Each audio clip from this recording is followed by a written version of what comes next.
ఆయన ఎక్కించుకొచ్చారు సురేష్ని. ప్రెస్ వాళ్ళు కూడా పోయినారు, మీడియాలో వచ్చింది బాగా. వన్ టౌన్ ఎస్ఐ పోయినాడు, వాటి నుంచి మళ్ళీ అప్పుడే ఇమ్మీడియట్గా యాక్షన్ తీసుకోవచ్చు కదా, ఏ విధంగా చేసినాం ఎట్లా చేసినామని చెప్పి. అంటే గవర్నమెంట్ అంటే అధికారం ఉంది కాబట్టి ఏమీ మాట్లాడలేదు. అంటే ఇంకా కింద స్థాయి ఎస్ఐలు సిఐలు మళ్ళీ ఇవన్నీ కూడా పైనుంచి ఆర్డర్స్ వస్తే చేస్తారని తెలియదు. కానీ ఈ విధంగా ఉంటే, లా అండ్ ఆర్డర్ ఈ విధంగా ఉంటే రేపు ఎవరికి న్యాయం జరుగుతుంది? ప్రజలకు రక్షణగా ఉండే పోలీసు వాళ్ళే స్పందించకపోతే మళ్ళీ ఎట్లా ఉంటుంది పరిస్థితి? ఇంకెవరికి న్యాయం జరుగుతుంది? పేదోడికి ఏం న్యాయం జరుగుతుంది? ఇంకా ఇప్పుడు రాష్ట్రంలో జరుగుతుంటే అదే, ఎవరైతే తన్నులు తింటాడో. నిన్న కూడా ఒక ఇష్యూ జరిగిందని చెప్పి నాకు చిన్నపెండెకల్లో ఒక పార్టీ అధికార పార్టీ నాయకుడు వాడినే కొట్టి వాడి స్టేషన్పై కంప్లైంట్ ఇస్తాడు. అంటే కొట్టించుకుంటే ఆ వరకు సర్దిపోయినారంట. ఆడ ఏం గలాట్ లేకుండా సరిచేసుకొని వెళ్ళిపోయారు. మళ్ళా వాడు పోయి కొట్టినాడే పోయి మళ్ళీ కంప్లైంట్ ఇచ్చాడంటే మళ్ళీ పోలీసు వాళ్ళు ఎంక్వైరీ చేయాలి కదా ఏం జరిగిందని. మరి ఏం అసలు అర్థమే కాదు, ఎట్టు పోతుంది రాష్ట్రం అని చెప్పేసి కూడా భయంగా ఉంది. మా గురించి మేము ఆలోచన ఏంలే, పేద బడుగు బలిన గురించి ఆలోచన చేస్తూ ఉన్నాం. వాళ్ళకి ఏం న్యాయం జరుగుతుంది? ఇంకా ఏదన్నా పార్టీలు అడ్డం పెడతాయి. పార్టీలు కాదు కదా, ఎవరికైనా న్యాయం జరగాలి కదా. మళ్ళా ఈరోజు కొంతమంది చూస్తూ ఉన్నాం కదా, రాజకీయం గురించి పార్టీ గురించి రాజకీయం గురించి వ్యక్తిగతంగా మాట్లాడుతూ ఉన్నారు. కొందరు వ్యక్తిగతంగానే మాట్లాడేదానికి ఎక్కువ ప్రవర్తిస్తూ ఉన్నారు. రాజకీయంగా మాట్లాడే పరిస్థితిలో లేదు ఇప్పుడు. అంటే అంత ఎదిగిపోయిన, అంటే అధికారం ఉందన్న అహంకారంతో మాట్లాడుతూ ఉన్నారు అంతా కూడా. సరే, ఈరోజు అధికారం ఉంది, రేపు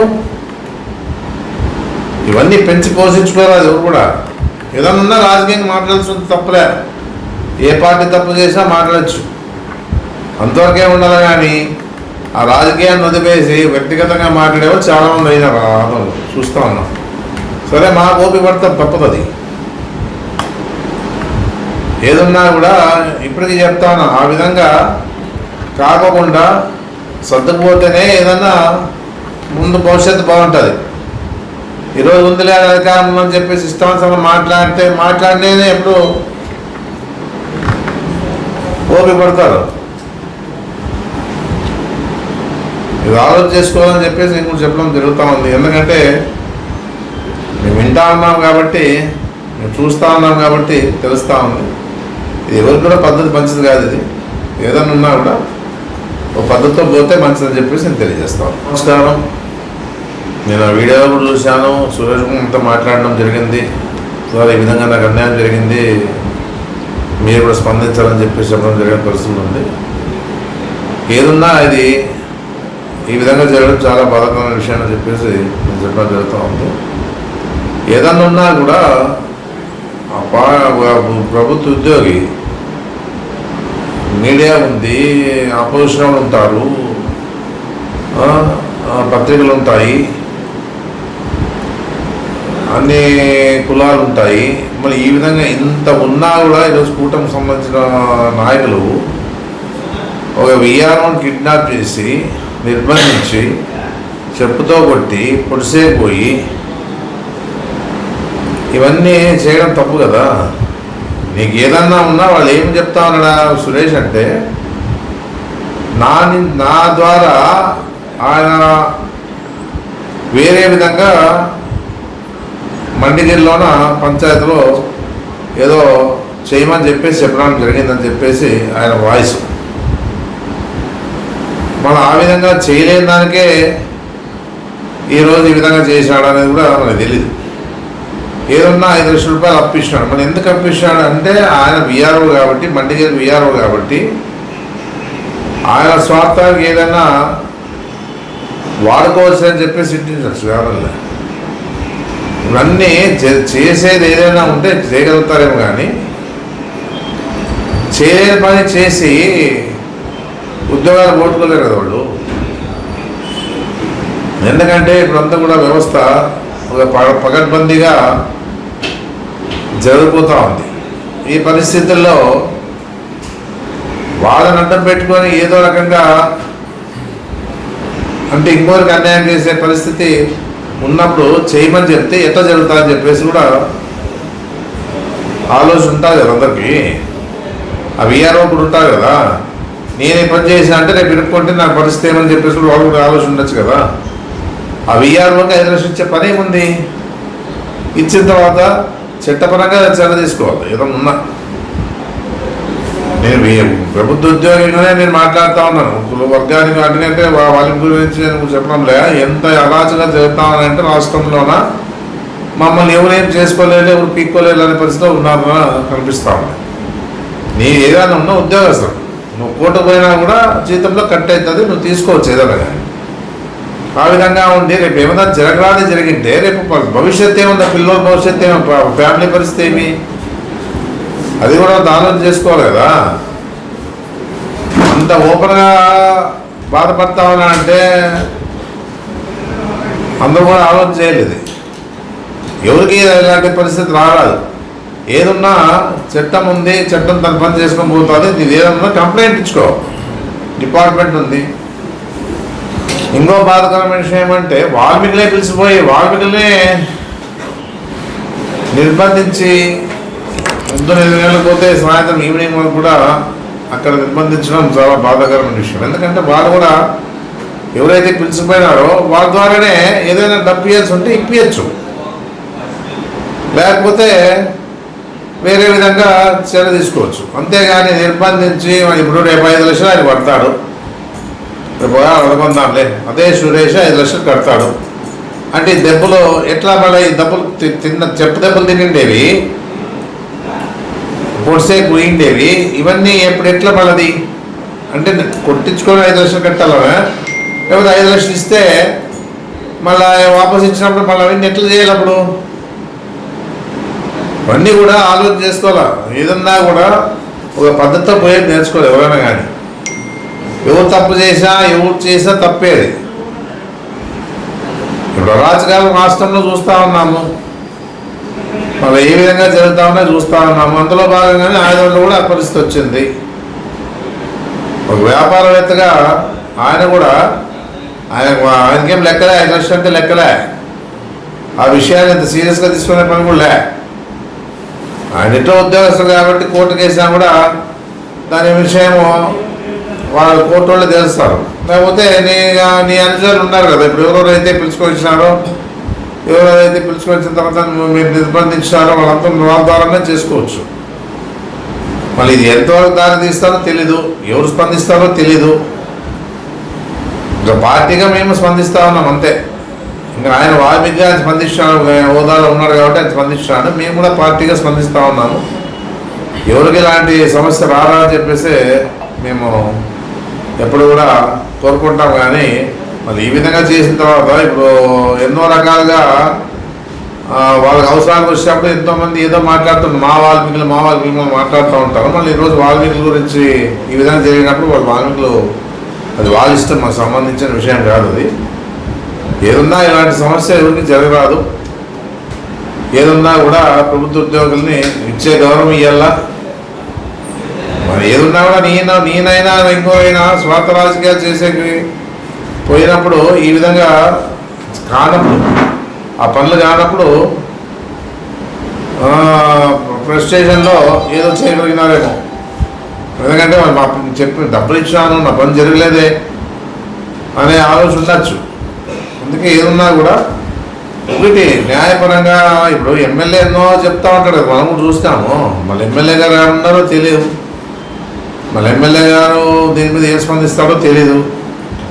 మరి ఎందుకు ఈరోజు ఇంకా వాల్మీకి నేను కొంతమంది స్పందించినా అని అంటారు, మనకేం తెలియదు. స్టేషన్కి పోయి కేసు పెట్టించేవారు స్పందించినా అని చెప్పడం జరుగుతుంది. మళ్ళీ ఇది ఈ విధంగా జరిగినప్పుడు మరి వాళ్ళ యాక్షన్ ఎట్లుంటుందో మనకు తెలీదు. వాళ్ళ ఇష్టం, అది వాళ్ళ కులానికి సంబంధించింది కాబట్టి మనం ఏమీ మాట్లాడేయలే, అవసరం లేదు. మేము ఒకటే ఉద్యోగిగా గవర్నమెంట్ జాబ్ ఉంది కాబట్టి ఉద్యోగంగానే ఆయనకి జరగడం చాలా అన్యాయం అని చెప్పేసి నేను తెలియజేస్తాను. ఆదివారం రోజు ప్రభుత్వ ఉద్యోగి అయినటువంటి బీటీ సురేష్ అనేటువంటి విలేజ్ రెవెన్యూ ఆఫీసర్ మీద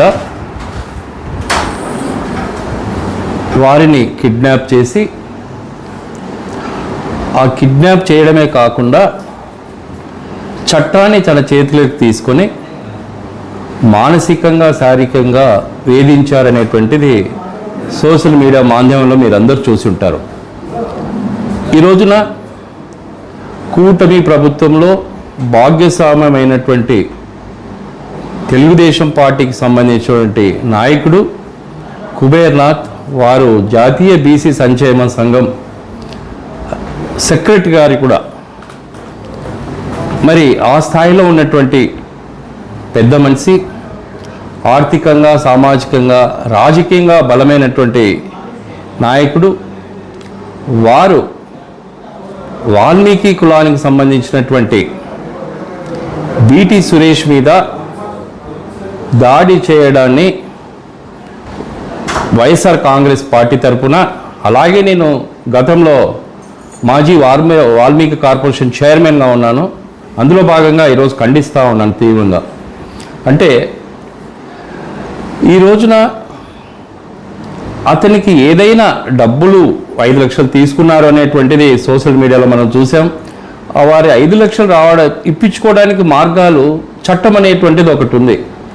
చట్టం ద్వారా ఆ డబ్బులు తను అడిగి ఓ పద్ధతి ప్రకారం తీసుకుంటే ఈ సమస్య ఉత్పన్నమైండేది కాదు. అంతేకాకుండా వారిని ఉదయం 7 గంటలకు మా సామాజిక వర్గం వారే తీసుకొని వెళ్ళి వారిని నిర్బంధించి సాయంత్రం 7 గంటల వరకు కూడా నిర్బంధించి వారిని హింసించడం అనేటువంటిది మనం ఈ రోజున ప్రశ్నిస్తూ ఉన్నాం. మరి వారు బీటీ సురేష్ గారు సోషల్ మీడియాలో మాట్లాడుతూ నన్ను చెప్పుతో కొట్టడమే కాకుండా కులపరంగా కూడా దూషించినారు అనేటువంటిది మనం సోషల్ మీడియాలో చూసాం. వారిని నేను ప్రత్యేకంగా ఫోన్లో పరామర్శిస్తూ వారిని అడిగాను, అసలు ఏం జరిగింది ఇక్కడ సమస్య అని అంటే, సార్ నాకు ఈ రకమైనటువంటి నేను 5 లక్షల రూపాయలు అయితే ఇవ్వాల్సింది వాస్తవమే, నాకు 1 డే టైం ఇస్తే నేను తెచ్చి ఇస్తాను, అందులో ఏమీ ప్రాబ్లం లేదు అని వారు చెప్పడం. అంతేకాకుండా వాల్మీకి సామాజిక వర్గానికి సంబంధించినటువంటి కిషోర్ అనేటువంటి అంటే మాజీ కౌన్సిలర్ గారు, అట్లాగే వారి బంధువు అయినటువంటి రవి గారు, వీరందరూ కూడా వారికి ఫోన్ చేసి వారికి చెప్పటం జరిగింది, మేము డబ్బులు తెచ్చి అరేంజ్ చేస్తాం, వారు పంపించండి అని. వారు పంపించకపోగా కులం పేరు పెట్టి దూషించి కొట్టడం అనేటువంటిది హేమైన చర్య.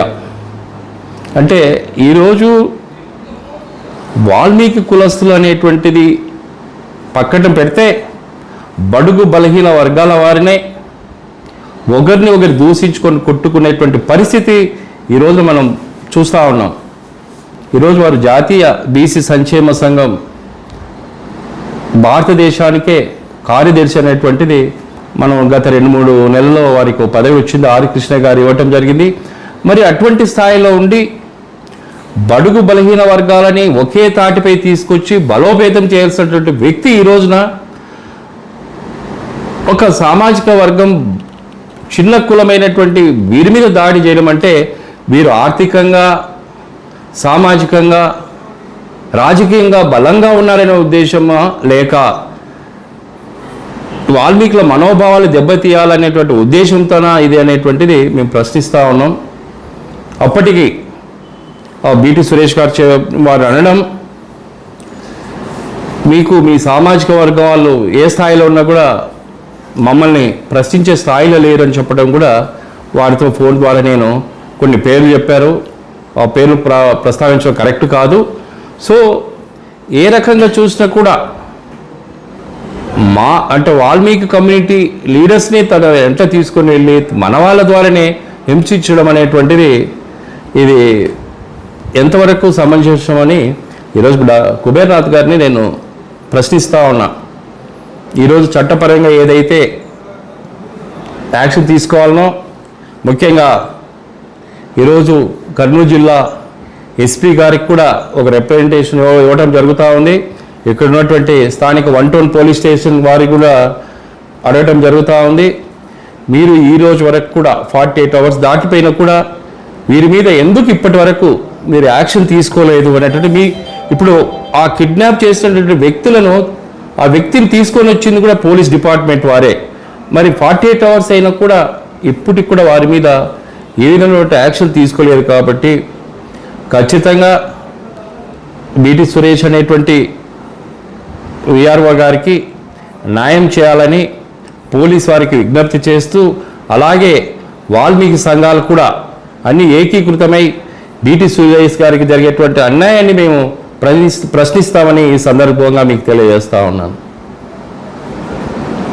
చూసుకుని ఇప్పటి వరకు 48 గంటలు పూర్తయినా కూడా ఎలాంటి విచారణ జరగలేదు. అదేమా, అందుకనే ఎస్పీ గారికి అలాగే ఇక్కడ డిఎస్పీ గారికి ఇన్ఛార్జ్ అయినటువంటి డిఎస్పీ గారికి కూడా మేము ఖచ్చితంగా రిప్రజెంటేషన్ ఇస్తూ వారికి కూడా మేము సంఘం తరపున ఓ రిప్రజెంటేషన్ ఇవ్వాలనేటువంటి ఓ నిర్ణయం తీసుకున్నాం.